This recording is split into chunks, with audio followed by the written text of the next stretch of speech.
क्या देख रहे हैं, क्या भक्ति चल रही है, क्या पूजा आपका चल रहा है, किस लिए आपका पूजा हो रहा है, किसके लिए आपका पूजा चल रहा है, किस देवी देवता का पूजा में आप लगे हैं, कौन देने वाला है। यही उपासना में सारे लोग लगे हुए हैं कुछ पाने के चक्कर में। उपासना के भी 7 शाखा हैं। अंतिम परिणाम उपासना से मुक्ति होने वाली नहीं है, शांति मिलने वाली नहीं है। उपासना का अंतिम परिणाम होगा कि आपके दिल में इच्छा है कि एक पोता चाहिए, आपके दिल में इच्छा है कि मेरे बेटा को नौकरी चाहिए, आपके दिल में इच्छा है कि मेरा बेटा बहुत बड़ा सेठ बन जाना चाहिए। इच्छा होगा फूल और समाधान होगा फल। हो सकता है कि आपको पोता की प्राप्ति हो जाए, हो सकता है कि आपके बेटा को नौकरी मिल जाए, हो सकता है आपका बेटा बीए फर्स्ट डिवीजन से पास कर जाए, लेकिन कल्याण और मुक्ति और सुख शांति होने वाली नहीं है। उपासना का यही अंतिम परिणाम होगा। इच्छा होगी फूल और समाधान होगा फल। ये विष्णु का मार्ग है, इसी मार्ग में सारे लोग लगे। गोस्वामी तुलसीदास जी रामचरित्र मानस में लिखते हैं, इंद्रिय द्वार झरोखा नाना, तह तह सुर बैठे करी थाना, आवत देखी विषय ब्यारी, हठ बस देहि कपाट उघारी, इंद्रि सुरहनन ज्ञान सोहाई, विषय भोग पर प्रीति सदाई, तब सुप्रभंजन उर गृह जाई, तब ही दीप विज्ञान बुझाई, ग्रंथि न छूटी मिटा सो प्रकाशा, बुद्धि विकल भई विषय बतासा। कि शरीर में जितना इंद्रियानी है उस पर देवता लोग थाना बना के बैठे हैं, इनकी पहरा चल रही है, इनका शासन चल रहा है। आंख पर महादेव का वास है, कान पर निरंजन का वास है, नाक पर अद्या का वास है, जिह्वा पर विष्णु का वास है और त्वचा पर ब्रह्मा का वास है। आंख साधु संतों के स्वरूप को, साध्वी के स्वरूप को देखना नहीं चाहती। आंख सिनेमा, सर्कस, थिएटर, नौटंकी, विदेशिया, सुंदर सुंदर स्त्री का रूप निहारना चाहती। कान पर निरंजन का वास है, कान संतों के शब्द को सुनना नहीं चाहता है। कान ज्ञान की बात को, भक्ति की बात को, मुक्ति की बात को, सुख शांति की बात को कान सुनना नहीं चाहता है। कान को चाहिए गजल, फिल्मी, कव्वाली, भोजपुरी सुनना चाहता है। नाक संतों के चरण रज को सूंघना नहीं चाहता है। नाक को चाहिए इत्र, फुलेल, चमेली, बेली, जूही, गुलाब। जिह्वा साग सब्जी, काजू, किशमिश, बादाम, मुनक्का, छुहारा खाना नहीं चाहता। इसको चाहिए तारी, दारू, मांस, मछली, मुर्गा, कबूतर, पान, बीड़ी, सिगरेट, सुपारी, जर्दा, किमाम, शिखर, पराग, चाय। और त्वचा को चाहिए विषय का आनंद। ये पांचों अपना अपना स्वाद चाहता है। यही पांचों की पूजा तो दुनिया के लोग कर रहे हैं, महादेव की पूजा करते हैं। अभी हम लोग बैठे हैं सत्संग में, हमारी दृष्टि है आपके तरफ और आपकी दृष्टि है मेरे तरफ, लेकिन अभी एक बहरूपिया इस बीच से निकल जाए तो आपकी और हमारी दृष्टि कहां जाएगी? यहां कहां ले जाएगा? सत्संग में रहने देगा? अभी हम और आप बैठे हैं सत्संग में, कोई ऐसा आवाज अगल बगल में हो जाए तो कान कहां ले जाएगा? अभी हम और आप बैठे हैं सत्संग में, कोई सुंदर सुगंध आ जाए बीच में, लोग कहेंगे कहां से ही सुगंध आया? सबकी दृष्टि जाएगी उधर। और हम और आप बैठे हैं सत्संग में, कहीं बढ़िया भोजन का स्वाद आ गया तो जिह्वा भागेगी उधर। और हम और आप सत्संग में बैठे हैं, कोई सुंदर महिला बीच से निकल जाए तो दृष्टि कहां जाएगी? वहां। ये पांचों, इसी पांचों का भजन दुनिया के लोग करने में लगे। और साहब कबीर कहते हैं, संतो घर में झगड़ा भारी, रात दिवस मिली उठी उठी लागे, 5 ढोटा एक नारी, न्यारो न्यारो भोजन चाहे, पांचों अधिक सवादी, कोई काहू के हटा न माने, आप हूं आप मुरादी, दुर्मति केर दुहागिन मेटे, ढोढई चांप चपेरे, कहे कबीर सोई जन मेरा, जो घर की रारी निवेरा।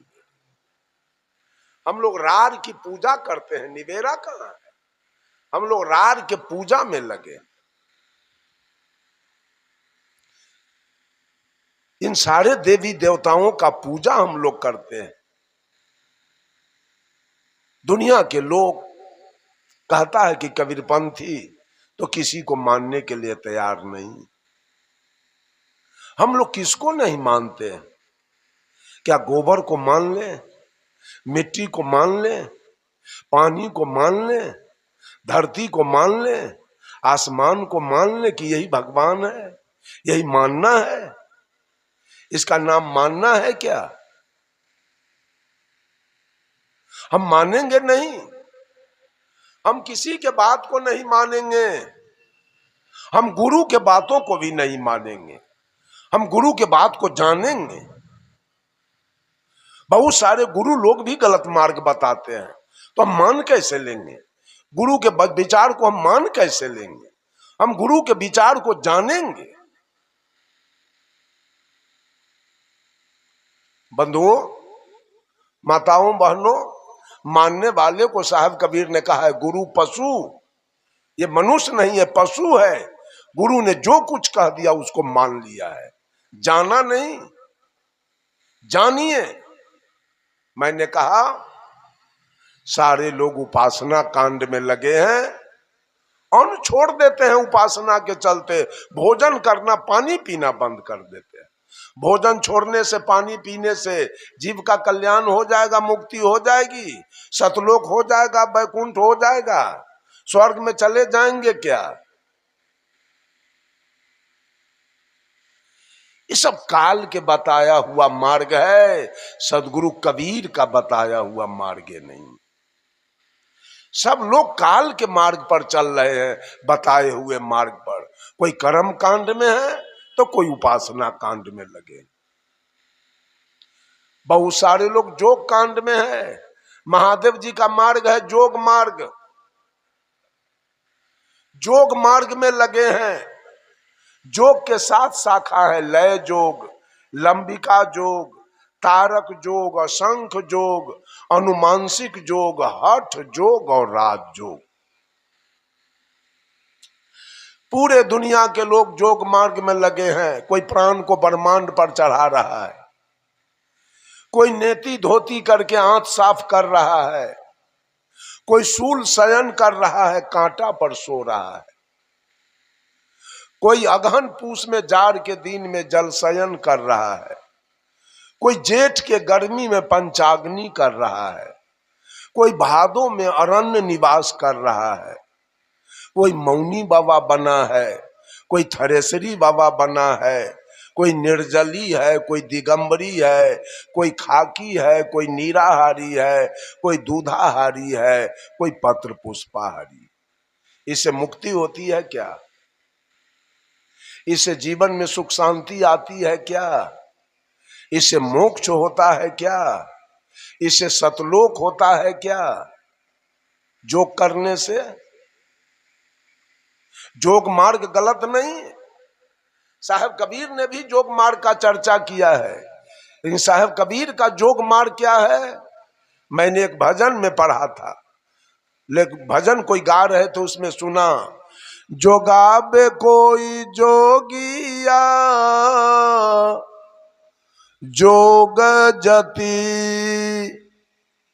जोगाबे कोई जोगिया जोग जति, जैसे सोनरा सोना के जोगावे, जैसे सोनरा सोना के जोगावे, हटाए न बढ़ाए ये को रति, जोगावे कोई जोगिया जोग जति, जैसे बरई पान जोगावे, सरय न गलए ये को पति, जोगावे कोई जोगिया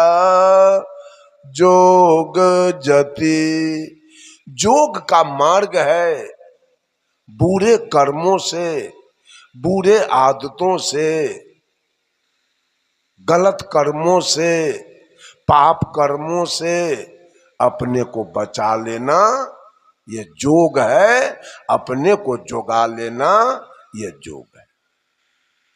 खैनी खाते हैं, सुरती खाते हैं और प्राणायाम करते हैं, बीड़ी पीते हैं और कीर्तन गाते हैं, मौनी बाबा बने हैं और शिखर पराग खाते हैं।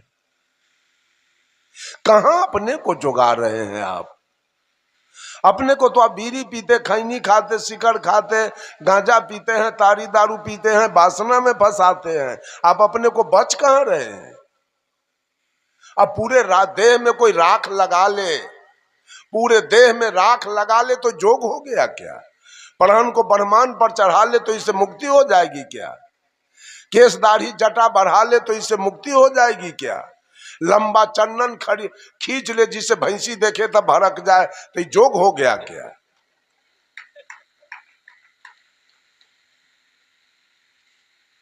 ये सब बाहरी बात है। अपने को जोगाने का मतलब है सारे बुरे कर्मों से अपने को जोगाइए, ये जोग मार्ग है। लेकिन महादेव जी ने जोग मार्ग कैसा बताया?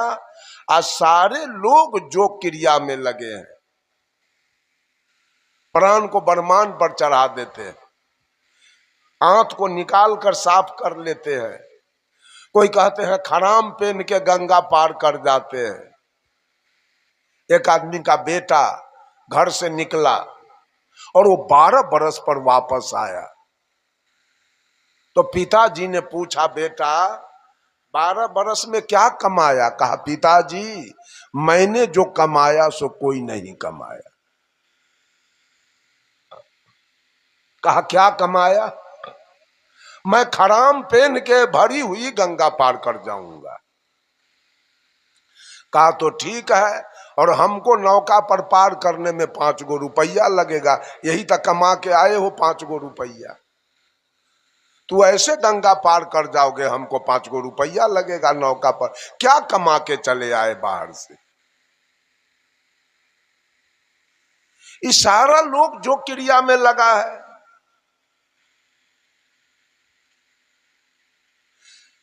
साहब कबीर कहते हैं, कह सदगुरु कबीर बिना कोई कहा न शब्द ठिकाने का।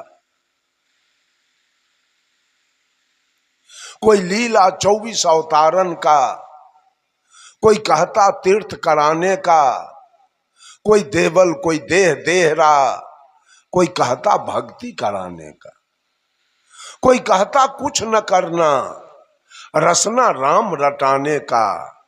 कह सदगुरु कबीर बिना कोई कहा न शब्द ठिकाने। कोई 24 अवतार की पूजा बता दिया, इन भगवानों का पूजा करो तुम्हारी मुक्ति हो जाएगी। भगवान का 10 मुख अवतार बताया है और 14 उप अवतार बताया है। 10 भगवान कैबिनेट स्तर के हैं और 14 भगवान स्टेट स्तर के हैं। जो 10 भगवान का मुख अवतार हुआ, वह पहला अवतार मत्स्य अवतार है। मछली रूप में भगवान मछली रूप में आए और शंखासुर राक्षस को वध किया और वेद को प्रकाश किया। दूसरे भगवान कछुआ रूप में आए जो नरकासुर को वध किया और समुद्र मंथन के द्वारा 14 रत्न निकाला। तीसरे भगवान बराह रूप में यानी सुगर रूप में आए, हिरणाक्ष राक्षस को वध किया और विष्ठा में छिपी हुई धरती को बाहर निकाला। चौथे भगवान नरसिंह रूप में आए जो प्रहलाद को रक्षा किया, हिरण्यकश्यप का कलेजा फाड़ दिया। पांचवें भगवान 52 रूप में आए जो राजा बलि से छल किया और 3 डेग जमीन के नाम पर 1 लात में पताल को भेज दिया। छठे भगवान परशुराम रूप में आए जो 21 बार धरती को निक्षत्रिय किया, अंत में पिता के आदेश से माता का गर्दन काट लिया। 7वें भगवान राम रूप में आए जो श्वेत बांध रामेश्वर बांध कर पार उतर कर पूरे रावण के खानदान को मार के गिराया। 8वें भगवान कृष्ण रूप में आए जो 16 सहस्त्र गोपी और 8 पटरानी के साथ भोग विलास करते हुए आप ब्रह्मचारी माना गया। 9वें भगवान बौद्ध रूप में आए जो रक्तबीज दैत्य को मार के गिराया और जाति पाति का भेदभाव दूर किया। और 10वें भगवान आए नहीं, आने वाले हैं। लिखा है उत्तर प्रदेश में मुरादाबाद एक टाउन है, उसके बगल में संभल एक गांव है, वहां कुमारी ब्राह्मणी के कोख से कलंकी अवतार लेगा जो कलयुग में कालिंजर राक्षस को मार के गिराए। इन अवतार बाद की पूजा ये भोली भाली जनता से करवाया गया। साहब कबीर कहते हैं 10 अवतार ईश्वरी माया, करता कह जिन पूजा, कहे कबीर सुनो हो संतो उपजय खपै सो दूजा। माया की पूजा, माया ने जो खेल किया, माया ने जो तांडव किया, उसकी पूजा आज ये मानव कर रहा है मुक्ति पाने के लिए, सुख शांति पाने के लिए। और 14 उप अवतार है। उसमें पहला अवतार मनु जी का है जो जगत की व्यवस्था करने के लिए हुआ। दूसरा अवतार नारद जी का है जो भक्ति मार्ग दिखलाने के लिए हुआ। तीसरा अवतार विष्णु संतोषी का है जो विवेक करने के लिए हुआ। चौथा अवतार हंस सनकादिक का है जो सदा 5 वर्ष के बाल्यावस्था में रहने के लिए हुआ। 5वां अवतार विश्व मोहिनी है जो दैत्यों से अमृत लेने के लिए क्षीर सागर में हुआ। 6ठा अवतार कपिल जी का है जो देवहूति और कर्दम ऋषि के मेल से हुआ और सांग शास्त्र बनाया। 7वां अवतार वेद व्यास का है जिन्होंने वेद को विभक्त करके 18 पुराण बनाया। 8वां अवतार दातात्रेय का है जिन्होंने 24 गुरु करके संसार को उपदेश दिया।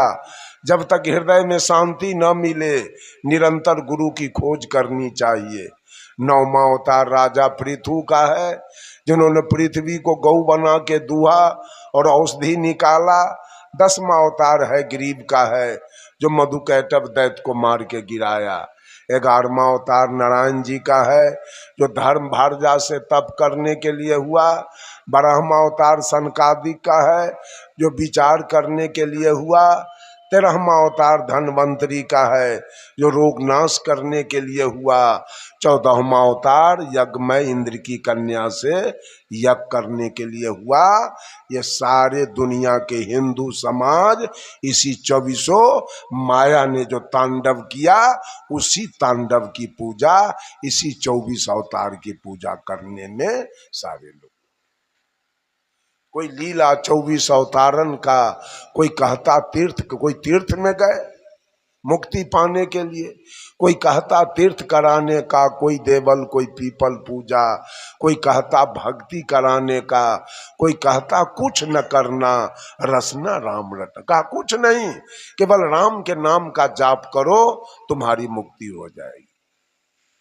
कोई पीर बने, फकीर बने, कोई किया मुरीद निशाने का, कोई 30 रोजा निमाज गुजारे, लहूत मलकूत मुकामे का, कोई हजफ हकीकत हिकमत को, कोई कहा शब्द फरमाने का, कह सदगुरु कबीर बिना, कोई कहा न शब्द ठिकाने का, कोई अमर औलिया पीर पैगंबर गौस कुतुब कहवाने का, कोई मलंग कोई बने कलंदर, भेष किया सब खाने का, खुद खुदा के मरम न जाने, पाए न नाम निशाने का, कह सदगुरु कबीर बिना, कोई कहा न शब्द ठिकाने का, कोई अर्पण कोई तर्पण पूजा संध्या पाठ कराने का, कोई गोबर सीला माटी पत्थर प्रतिमा धातु बनाने का, कोई धूप दीप ले आरती साजे घंटा शंख बजाने का, कह सदगुरु कबीर बिना,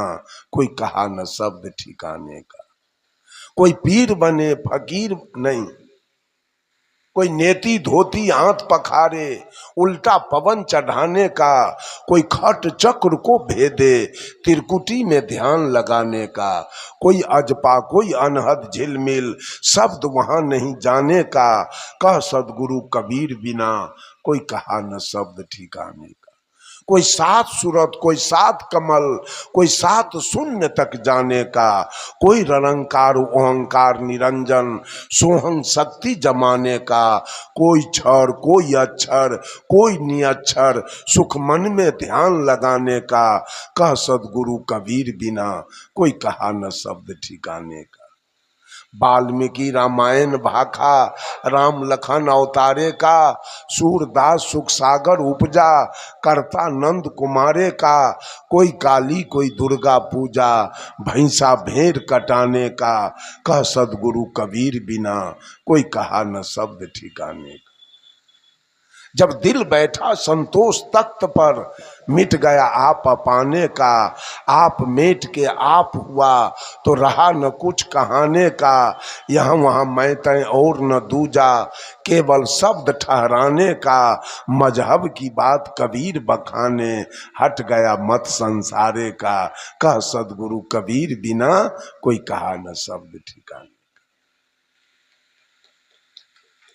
किसने कहा कल्याण की बात, किसने कहा ठिकाने की बात, किसने कहा मुक्ति की बात, किसने कहा सुख शांति की बात। सब लोगों ने बात कही है, लेकिन सबसे ऊपर हिंदी के प्रकांड विद्वान डॉक्टर हजारी प्रसाद द्विवेदी जी ने लिखा, हाथी के पांव में सबके पांव। जैसे हाथी सड़क पर जा रहा है और हाथी के पैर का पद चिन्ह उग गया, उस पर दुनिया के किसी भी जानवर का अगर पैर रखा जाए तो हाथी के पैर से बाहर वो नहीं हो सके। इस तरह से कबीर के वाणी से, कबीर के ज्ञान से बाहर इस दुनिया के अंदर किसी का ज्ञान नहीं, किसी का विचार नहीं है। बंधुओं, आज लोग जोग कांड में लगे हैं, कुछ तो कर्म कांड में लगे हैं, कुछ तो उपासना कांड में लगे हैं। कर्म कांड ब्रह्मा का मार्ग है, उपासना कांड विष्णु का मार्ग है, और योग कांड महादेव जी का मार्ग है। सब लोग जल चढ़ाने के लिए जाते हैं भोला बाबा के बैजनाथ धाम, योग करते हैं। योग से मुक्ति नहीं होगी, योग से सुख शांति नहीं होगी, योग से मोक्ष नहीं होगा। योग का अंतिम परिणाम होगा और इस जीव को परिणाम भोगना पड़ेगा। योग का परिणाम क्या होगा? समाधि होगा फूल और सिद्धि होगी फल। समाधि में जाइए, कुछ तंत्र मंत्र सीख लीजिए। मदारी लोग भी देखिए खेला दिखा के अपने बाल बच्चा को पाल लेता है। उस तरह से आप भी कुछ तंत्र मंत्र योग सिद्धि कीजिए और कहीं जाके झाड़फूड़ ओझा वैद्य वाला काम कीजिए और पैसा कमाइए और उससे बाल बच्चे को पोसिए पालिए। मुक्ति और सुख शांति नहीं हो सकती, इससे कल्याण नहीं होगा। चौथा है ज्ञान मार्ग। सारे ऋषि महर्षि ने ज्ञान मार्ग लोगों को दिया है। ज्ञान मार्ग क्या है?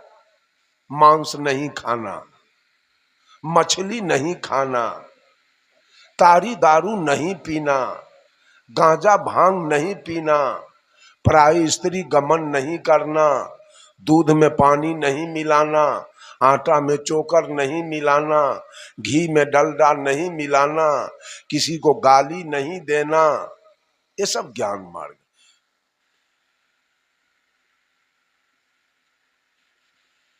ज्ञान मार्ग से आपने चला है तो ज्ञान मार्ग से मुक्ति होगी। सारे ऋषि का मार्ग है ज्ञान मार्ग। तुलसीदास जी ने भी कोई मांस मछली खाने के लिए नहीं कहा, सूरदास जी भी नहीं कहा, नानक जी ने भी नहीं कहा, रविदास जी ने नहीं कहा, सुपच भगत जी ने नहीं कहा। सबका है ज्ञान मार्ग। लेकिन ज्ञान मार्ग से तो चलते हैं, लेकिन एक ईश्वर की कल्पना तो करते हैं। कहीं न कहीं मेरा मालिक बैठा है, कहीं न कहीं मेरा परवरदिगार बैठा है, उसके फेर में तो आप पड़े हैं। ज्ञान से चलते जरूर हैं, लेकिन कहीं न कहीं आप फेर में पड़े हैं। उससे भी हमारी मुक्ति होने वाली नहीं है। ज्ञान मार्ग से भी हमारी मुक्ति नहीं होगी, मेरा कल्याण नहीं होगा। यह गर्भ और श्मशान आने और जाने की जो व्यवस्था है वो हमको नहीं छोड़े। साहब कबीर का एक भजन है, डगरिया भूल गई कहीं विधि घर को जाओ, डगरिया भूल गई। कैसे जाओगे अपने घर? डगर तो भुला गया, डगर तो छूट गया। पंथ चलत के ते दिन बीते ढूंढने कन भाव, पंथ चलत केते दिन बीते ढूंढने कन भाव, नाना कर्म करत मन हारे, जो मृग जल को धाओ, डगरिया भूल गई कहीं विधि घर को जाओ, डगरिया भूल गई। डगर क्या है हमारा? अपने घर जाने का। वो डगर भुला गया, यही पकड़ा गया कर्म का मार्ग, पकड़ाया उपासना का मार्ग, पकड़ा दिया गुरु लोगों ने योग का मार्ग।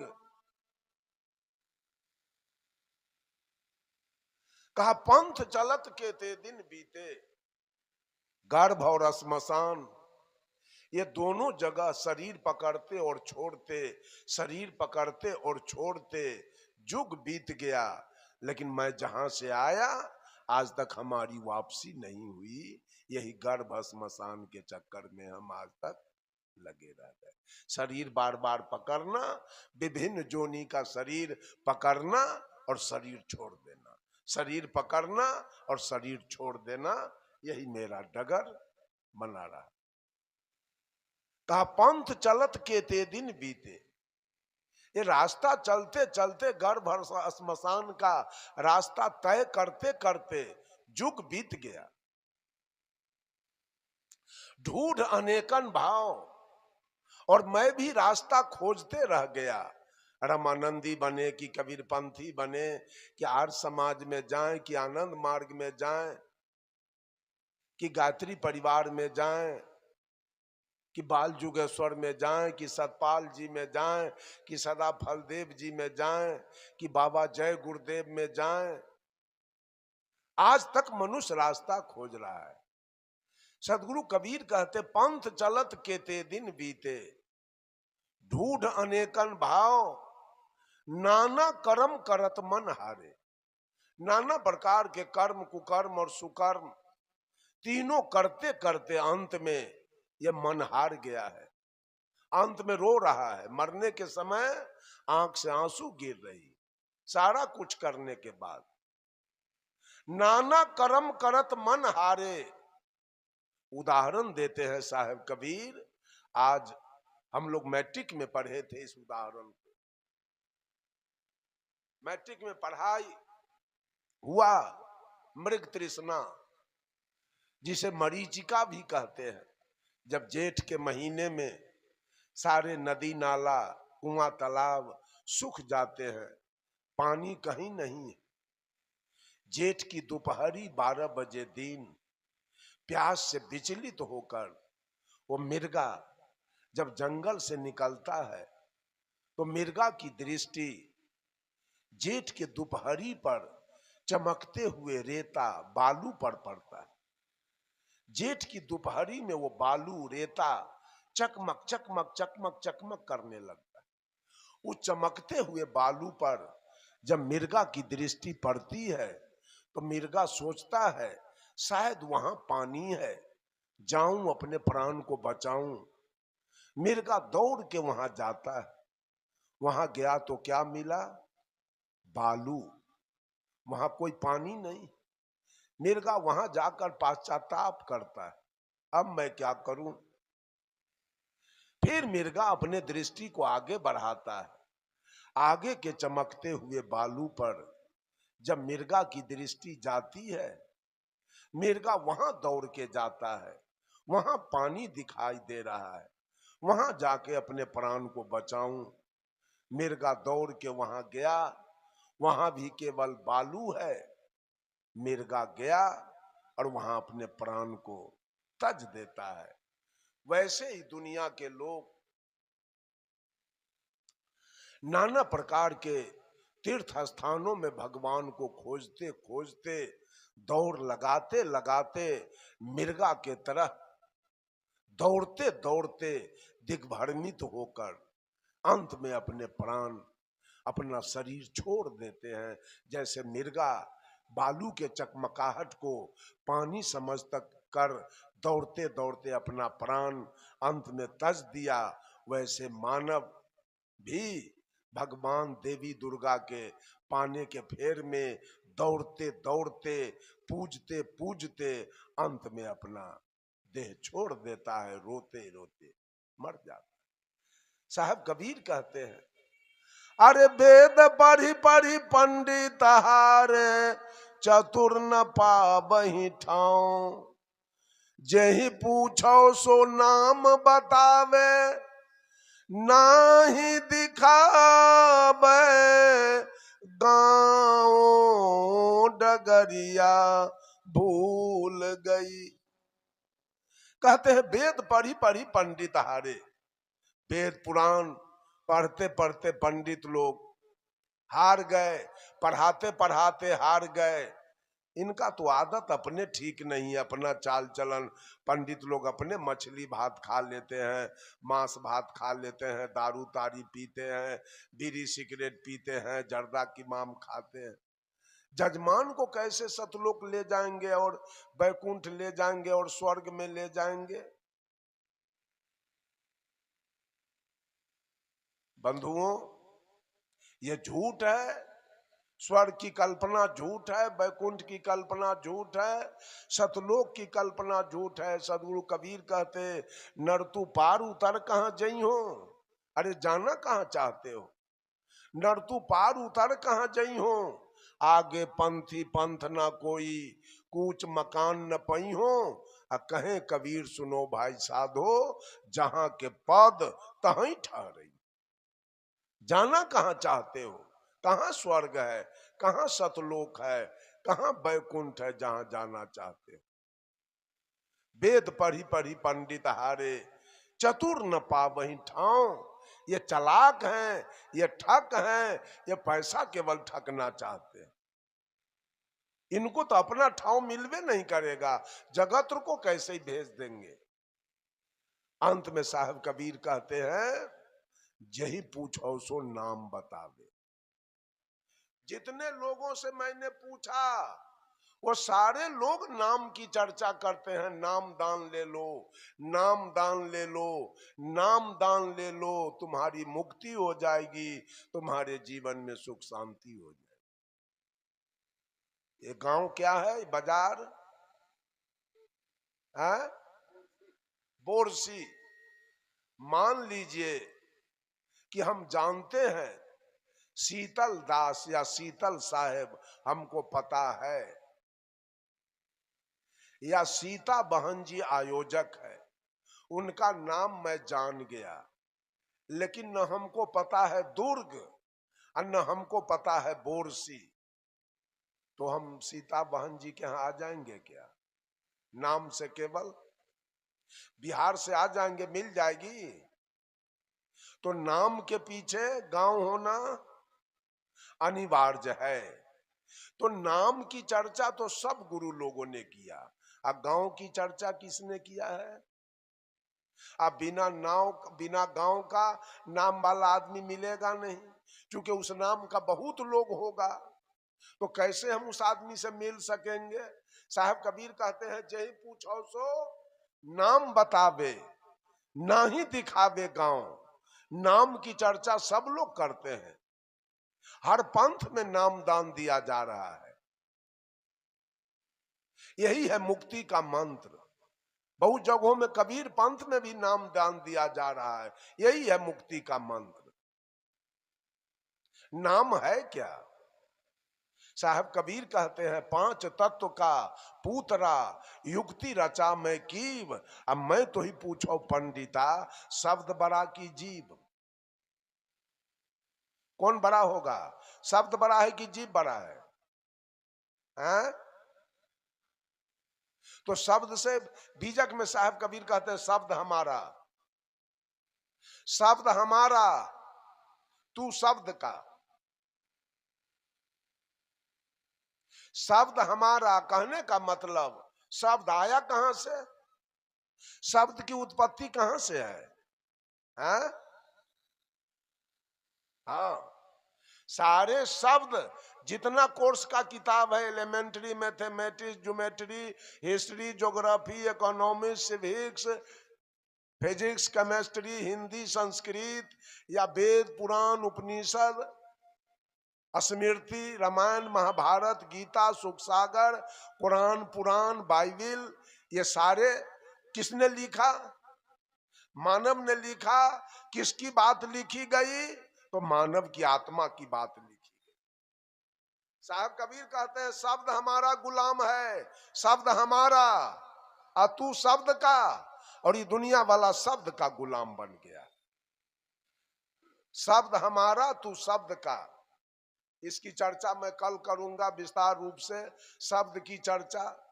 ये सारे लोग शब्द जाप करने में भिड़े हुए हैं। जही पूछो सो नाम बतावे, नाही दिखावे गांव डगरिया भूल गई। अंत में सदगुरु कबीर कहते हैं, भर्म के पंथ पड़ा जग सारा, कुशल कतहु नहीं पाओ। नहीं, कहे कबीर सुनो भाई साधो, भर्म के पंथ पड़ा जग सारा, कुशल कतहु नहीं पाओ। कहे कबीर सुनो भाई साधो, छोड़ भरम घर आओ डगरिया भूल गई। केवल भर्म को छोड़ना है और अपने घर वापस आना है। कोई हैरानी नहीं, कोई खर्च नहीं। छोड़ भरम घर आओ, जिस घर से गए हो उस घर आना चाहते हो तो केवल भर्म को छोड़ दो और अपने घर वापस आ जाओ। कहने का मतलब, अगर ज्ञान मार्ग से आप चलते हैं तो अंतिम परिणाम, इसका भी परिणाम आपको भोगना पड़ेगा, इसे भी मुक्ति नहीं होगी। ज्ञान मार्ग का अंतिम परिणाम होगा, स्त्री होगी फूल और पुरुष होगा फल। तब तो आपको मां के गर्भ में जाना पड़ेगा 9 महीना के लिए। यही अंतिम परिणाम, मानव जोनी फिर आपको मिल जाएगा। ज्ञान मार्ग से चले, मुक्ति नहीं होगी, कल्याण नहीं होगा। स्त्री फूल होगी किसी पेड़ में, पहले फूल लगता है तब फल, वो फूल होगी। अब वहीं से हम लोग निकले हैं, उसी फल से ही फल निकला है। स्त्री फूल होगी और पुरुष फल होगा, लेकिन 9 महीना के गर्भ में जाके उल्टा टंगाना होगा, पैर ऊपर मुंह कान नाक नीचे, कोई हवा प्यार वहां मिलेगा नहीं, ये दंड सहना होगा। फर्क है कि मनुष्य का जोनी फिर दोबारा ज्ञान मार्ग। 5वां है आत्मज्ञान मार्ग। आत्मज्ञान मार्ग से आपका आना जाना बंद हो जाएगा। इसके भी 7 शाखा हैं, सत्य, दया, धैर्य, शील, विचार, ज्ञान, वैराग। 7 शाखा है आत्मज्ञान के। आत्मज्ञान का मतलब है कि मांस तो आप नहीं खाते हैं, मछली तो नहीं खाते हैं, चोरी दलाली तो नहीं करते हैं, लेकिन पत्नी को गाली देते हैं, पत्नी को मारते हैं। सांड भैंसा खेत में जाए उसको भाला मारते हैं, कुत्ता को मार देते हैं, सांप को मार देते हैं बिना काम के। यह आत्मज्ञान है आपके पास? सबसे बड़ा है आत्मज्ञान। आत्मज्ञान अगर आपके पास नहीं है तो कल्याण होना मुश्किल है। आपने जो गाली दिया पत्नी के, तो आपको ये अंदाज है कि आपके पत्नी में रहने वाला कौन है और आप में रहने वाला कौन है? आपके गाय में रहने वाला कौन है और आप में रहने वाला कौन है? कुत्ता में रहने वाला कौन है और आप में रहने वाला कौन है? आपके मम्मी में रहने वाला कौन है और आप में रहने वाला कौन है? ये ज्ञान जब तक मनुष्य को नहीं होगा। जब भगवान राम बाली को मारे थे तो बाली की पत्नी थी तारा। तारा अपने दुल्हा को गोद में लेके विलाप कर रही थी, रो रही थी। तो भगवान राम ने तारा से पूछा, तारा बिकल देखी रघुराया, दिन्ही ज्ञान हर लिन्ही माया। भगवान राम ने तारा से पूछा, तारा तू क्यों रो रही है? तो तारा कहती है, प्रभु मैं पति के वियोग में रो रही हूं। तो भगवान राम ने पूछा, छित जल पावक गगन समीरा, पंच रचित हो अधम शरीरा, प्रगट सोतन आगे सोया, जीवनीत तुम काहे के रोया। तारा जो पंच तत्व से बना हुआ, तत्व चारे माने गए हैं, लेकिन आकाश को लोग मान लेते हैं। जिस पंच तत्व से बना हुआ शरीर, जिस शरीर से तुम्हारा विवाह हुआ, जो पंच तत्व से बना हुआ शरीर था, जिस शरीर से तुम्हारा विवाह हुआ, जो शरीर तुम्हारा दुल्हा था, जिस शरीर से तुमने सुख लिया, वो शरीर, वो दुल्हा आज भी तेरे गोद में पड़ा है। तुम रोती हो क्यों? दुल्हा तो तुम्हारे गोद में। तो तारा कहती है, प्रभु दुल्हा मेरे गोद में है, लेकिन एक शब्द बोलता नहीं। तो भगवान राम ने कहा, तारा ये बोलबा नित है, अजर है, अमर है, अखंड है, अभेद है, अगम है, अगोचर है, अजाति है, अजन्मा है और अनामी है। ये बोलने वाला तेरा दुल्हा नहीं था।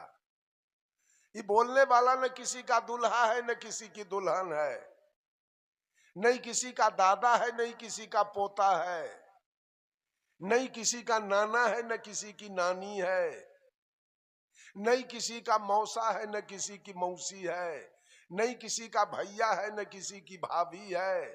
भैया होता है देह और भाभी होती है देह। मर्द वाला देह होता है भैया, औरत वाली देह होती है भाभी। मर्द वाला देह होता है पति, औरत वाली देह होती है पत्नी। मर्द वाला देह होता है दादा, औरत वाली देह होती है दादी। अब बोलने वाला तो जो दादा में वही दादी में, जो नाना में वही नानी में, जो पति में वही पत्नी में, जो गाय में वही भैंस में, और जो कुत्ता में वही गिरध। ये है आत्मज्ञान। साहब कबीर, ये आत्मज्ञान मानव को जिस दिन हो गया कि हर घट में रहने वाला वही परमात्मा की सत्ता है, हर घट में रहने वाला वही परमात्मा की सत्ता है। किसको मारना चाहते हैं, किसको गाली देना चाहते हैं, किसको ठग देना चाहते हैं, किससे दलाली खाना चाहते हैं, किससे घूस लेना चाहते हैं? सब घट में तो आप ही रह गए। ये ज्ञान जिस दिन मनुष्य को हो गया, ये धरती स्वर्ग बनेगी। स्वर्ग जाने की जरूरी नहीं पड़ेगी। स्वर्ग है कहां? ये धरती स्वर्ग हो जाएगा उस दिन, जिस दिन मनुष्य को, साहब कबीर ने कहा, अरे आत्म ज्ञान बिना सब सूना। सारा ज्ञान विवेक सुना है, सारा पूजा त्योहार सुना है, सारा तीर्थ व्रत सुना है, आत्मज्ञान के बिना। आत्मज्ञान बिना सब सुना, क्या मथुरा क्या काशी रे, जैसे मृगाना भी कस्तूरी, बन बन फिरत उदासी रे मोहे, सुनी सुनिया बतहासी, पानी में मीन पियासी रे मोहे, सुनी सुनिया बतहासी। एक आत्मज्ञान के बिना ये धरती जल रही है, धरती की दुर्गति हो रही है। कहीं अनाचार, कदाचार, बेविचार, बलात्कार, भ्रष्टाचार, नरसंहार, एक आत्मज्ञान के बिना। जहां आत्मज्ञान नहीं है, सारे पत्थल पानी का पूजा करते करते उस व्यक्ति को अंत में नरकगामी बन जाना पड़ा, एक आत्मज्ञान के अभाव में। अगर आत्मज्ञान है तो आप समझेंगे मेरे पिता में वही सत्ता है जो मुझ में है, मेरी माँ में वही सत्ता है जो मुझ में है, मेरी पत्नी में वही सत्ता है जो मुझ में है, मेरे बेटा बेटी में वही सत्ता है जो मुझ में है, मेरे गाय भैंस में वही सत्ता है जो मुझ में है। आचार्य श्री धर्म स्वरूप साहब कहा करते थे, सब घट प्राण हमारो चोट काई पर डारो। किस पर चोट पहुंचाना चाहते हो, किसको दुख देना चाहते हो, किसको ठग लेना चाहते हो, किसका बेईमानी कर लेना चाहते हो, किसको गाली देना चाहते हो, हर घट में तो वही बैठा। ये है आत्मज्ञान। जब तक आत्मज्ञान नहीं होगा तब तक मनुष्य का कल्याण होना असंभव है। एक दृष्टांत देके अपने वाणी को विराम लूंगा। बंधुओं, एक पादरी जी थे। पादरी जी नित्य प्रतिदिन गिरजा घर पर जाकर प्रवचन दिया करते थे। ऐ दुनिया के लोग, भगवान पर विश्वास करो, भगवान पर विश्वास करो और पुण्य कर्म करो, तुम्हारी मुक्ति हो जाएगी, तुम्हारे जीवन में सुख शांति आ जाएगी। प्रवचन चलता रहा। 2-4-6 महीना के बाद एक पारखी संत पहुंच गए पादरी जी के निकट। कहा, पादरी जी, 6 महीना से आपका मैं प्रवचन सुन रहा हूं। आप नित्य प्रतिदिन इस बात को दोहराते हैं कि भगवान पर विश्वास करो और पुण्य कर्म करो, तुम्हारी मुक्ति हो जाएगी। आज मैं यही दोनों बात का जवाब आपसे लेने आया हूं। कहा, बोलो। तो जो भगवान पर विश्वास करे, रात दिन भगवान का पूजा करे, अर्चना करे, ध्यान करे, कथा कीर्तन करे और वो कर्म बढ़िया न करे, उसकी क्या गति होगी? और जो कुछ न करे, जो कुछ न करे भगवान के लिए, कोई पूजा अर्चना न करे, कोई ध्यान भगवान का न करे, कोई कथा कीर्तन न करे, कोई नाम का जाप न करे, केवल कर्म बढ़िया करे, उसकी क्या गति होगी? पादरी का ही तो मैं नहीं जानता हूं। कहा, तो तू ही रोज प्रवचन करते हो, आपने बोले हुए बात का जवाब नहीं जानते हो, तो कल से तुम्हारा प्रवचन क्यों होगा? खबरदार, प्रवचन बंद रखो। पादरी जी को तो बड़ा कष्ट हो गया, दुख हुआ। उस साधु से कहा, साधु जी, 2 दिन का छुट्टी हमको दीजिए आप, और बूझ विचार के आपको हम जवाब दे देंगे। साधु जी ने कहा, 2 दिन नहीं, मैं आपको 5 दिन का छुट्टी दिया, जाइए और बूझ विचार के जवाब दीजिए। पादरी जी अपने घर गए और नित्य प्रतिदिन शाम में भोजन करके बिछावन पर जाते थे और वो चिंतन करते थे जवाब के लिए। जवाब आया नहीं। 11-12 बज गया रात, निद्रा आई और पादरी जी सो गए। 4 रात ऐसे सोने में बीत गया, कोई जवाब नहीं आया। आज अंतिम 5वां रात है। आज पादरी जी गहरी चिंतन में पड़े हैं। कल वो कबीरपंथी साधु हमसे जवाब मांगेगा, जवाब कुछ आया नहीं। आज बिल्कुल गहरी चिंतन में, चिंतन करते करते 2:30-3 बज गया, भोर, कोई जवाब नहीं है। निद्रा आई और पादरी जी सो गए।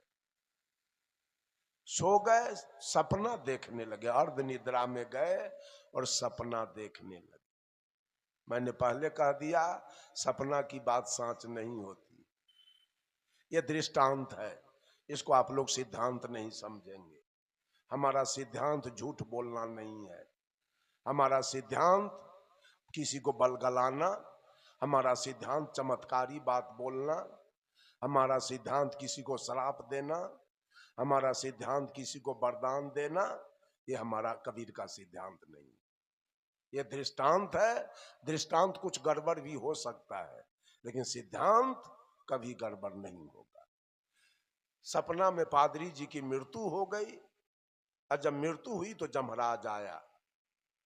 जमराज कहा, पादरी जी अब आप तैयार हो जाइए चलने के लिए, आपकी बारी आ गई। पादरी जी ने जमराज से पूछा, हमको कहां ले चलिएगा? तो जमराज कहा, आपको मैं स्वर्ग ले चलूंगा। पादरी जी के मन में तो खुशहाली आई। कहा, ठीक है, अब 5 मिनट में आ जाइए, तब तक मैं तैयार हो जाता हूं। 5 मिनट में जमराज महोदय आए। पादरी जी से कहा, पादरी जी अब चलिए, समय हो गया। पादरी जी ने कहा, एक बात आपसे और जानना है। कहा, जल्दी पूछिए। कहा, स्वर्ग की विशेषता कुछ हमको बता दीजिए। जमराज ने कहा, पादरी जी स्वर्ग में कभी रात्रि नहीं होती है, 24 घंटा दिन प्रकाश एकदम। स्वर्ग के लोग भात रोटी साग सब्जी नहीं खाते हैं, पेड़ा रसगुल्ला काजू किशमिश मुनक्का। स्वर्ग के लोग झोपड़ी मरैया एस्बेस्टस टीन के चदरा में नहीं रहते हैं, 10-20 महल के एयर कंडीशन मकान। स्वर्ग में कहीं सेवरी मीरा अनुसुईया का भजन होता है, स्वर्ग में कहीं बुद्ध महावीर कबीर का प्रवचन होता है, स्वर्ग में कहीं सुंदर सुंदर फूल के बगीचे मिलेंगे, स्वर्ग में कहीं कहीं सुंदर सुंदर फल के लाल पीले फल मिलेंगे। ये विशेषता है स्वर्ग की। पादरी का मन तो गदगद हो गया। कहा, चलिए अब जमराज और पादरी जा रहे हैं स्वर्ग में। जब स्वर्ग के निकट पहुंचते हैं तो रात अंधेरी है, चारों तरफ झोपड़ी खपरा एस्बेस्टस टीन के चदरा का घर है, चारों तरफ लोग साग रोटी अलुआ सुथनी जनेरा मरुआ ज्वार बाजरा की रोटी लेके झक मार रहे हैं। कहीं सेवरी मीरा अनुसुईया का भजन नहीं है, कहीं बुद्ध महावीर कबीर का प्रवचन नहीं है, कहीं सुंदर फूल के बगीचे नहीं है, कहीं सुंदर फल के बगीचे नहीं है। पादरी ने कहा, जमराज से कितना झूठ बोलते हो आप। कहा, स्वर्ग ले चलेंगे, यही आपका स्वर्ग है। कहा, एक काम कीजिए, आपका स्वर्ग तो मैं देख लिया, अब जरा सा हमको नरक तो दिखाइए। नरक किधर है? जमराज ने कहा, नरक देखोगे क्या? कहा, जी चलो। नरक में गए तो नरक में जाते से देख रहे हैं बिल्कुल प्रकाश है, दिन है, और चारों तरफ 10-20 महल का एयर कंडीशन मकान झलक रहा है। चारों तरफ लोग पेड़ा रसगुल्ला काजू किशमिश खा रहे हैं, कहीं सेवरी मीरा अनुसुईया का भजन हो रहा है, कहीं बुद्ध महावीर कबीर का प्रवचन चल रहा है, कहीं सुंदर सुंदर फूल के बगीचे हैं, कहीं सुंदर सुंदर फल के बगीचे हैं।